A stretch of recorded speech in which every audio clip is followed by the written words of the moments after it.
Good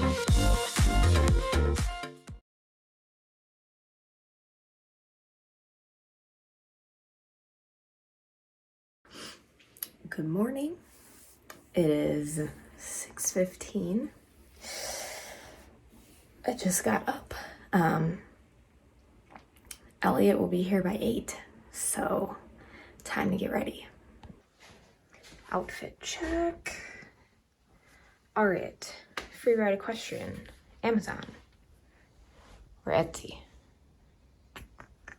So I got up at 6:15 so that I could get ready and eat breakfast and be to the barn by 7:30, get all my stuff put away for Elliot to be dropped off at 8. And at 7, as I was about to leave the house, they texted me that they hit traffic and it's going to be about another 2 hours. So I already had to get coverage at work for this morning, and now it's just like turning into a big ordeal, and I'm going to take a nap for another hour now so that I'm not a cranky snot today. Okay, so to recap, Elliot was supposed to arrive either tonight, Monday night, or tomorrow, Tuesday morning, and I was worried about him being dropped off at like 1 or 2 in the morning because that was going to be really inconvenient. So in preparation this weekend, I spoke with my boss and my other pharmacist to make sure that I could have coverage. So instead of closing the pharmacy today, I was going to open so that if I had to leave early, I could. And then tomorrow, the other pharmacist is there all day. So if I had to leave or be late, I could be. And that, accounted for if I needed to sleep in, if Elliot came in the middle of the night. So I get a text yesterday, Sunday night, at like 7 p.m. from the transporter saying, we'll be there tomorrow at 8 a.m. Now, you'll recall I just said I switched with my boss so that I would be opening the pharmacy at 9 a.m. So I'm like scrambling, trying to see. Called my boss, he didn't answer, sent him a bunch of text messages, didn't respond. It's been like an hour. I text my other pharmacist. I'm like, if worse comes to worse, like, can you cover just from like 9 to 12, like whatever. And finally, after like an agonizing hour of anxiety, she gets back to me and says, oh yeah, I can do that. So then I message my boss, who still hasn't responded to me. And I'm like, okay, well, this is what I'm going to do if I don't hear back from you and like blah, blah, blah. Finally, he gets back to me. He's like, yeah, we're good to go. So I set my alarm for 6:15, which is the earliest I've had to wake up in quite some time. And I get up, I start filming, I get ready, and I'm literally about to leave my house at like 7 o'clock so I can be there by 7:35. And I get a message from them, oh, we hit traffic this morning coming into Wisconsin, so we're going to be like 2 hours late. So now drop off is 10 o'clock. And it is almost 9 o'clock now, so I'm going to leave the house. I still haven't heard from them. I'm supposed to get a call an hour before they drop off, and I haven't heard anything yet, but I don't know if the 2-hour text message counted. So I'm just going to go to the barn now, and I'm just going to sit there and wait, and hopefully there's no more delays.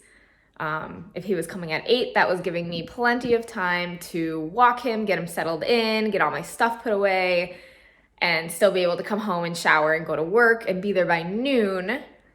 And unfortunately, now that's not the case, so it's looking later, and I just have to keep my boss updated on when I'm going to be coming in because he usually leaves when I get there. And luckily, one of my lab technicians is coming in today, even though it's technically one of her days off, so she's going to give me some coverage for making medications while I am with this horse. And I'll make a separate video about the scamming issues that I've had in this whole search and transport, and it's just been awful, and I am so ready for him to be here. He's apparently been a very good traveler, and I am just excited to be done with this and on to our next chapter of continuing his restart. So let's go ahead and go out to the barn. So saddle's back in its spot, bridle's back in its spot. in the tack trunk. Oh, so beautiful and clean.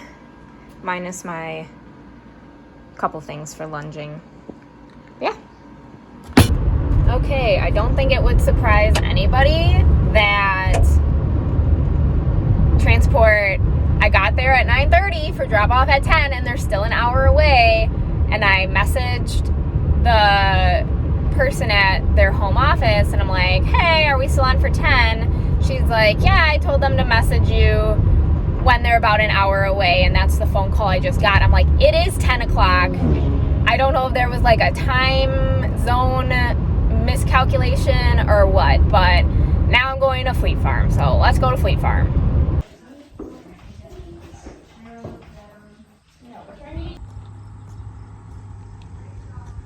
I know, I see. I am.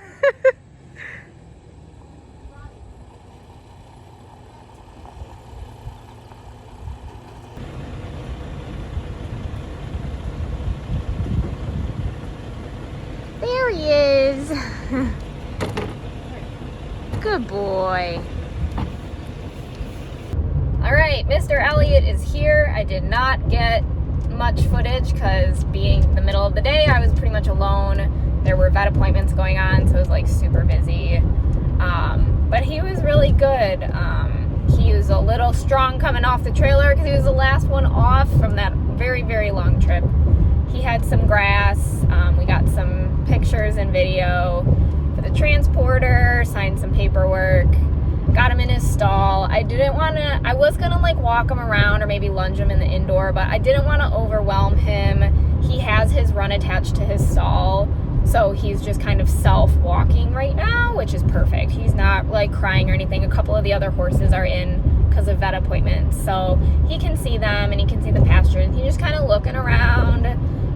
Our hay is obviously different than what they've got down in Florida, so he's kind of getting used to that. Figured out the water right away. Rolled. I'm like, please do not get cast on the wall.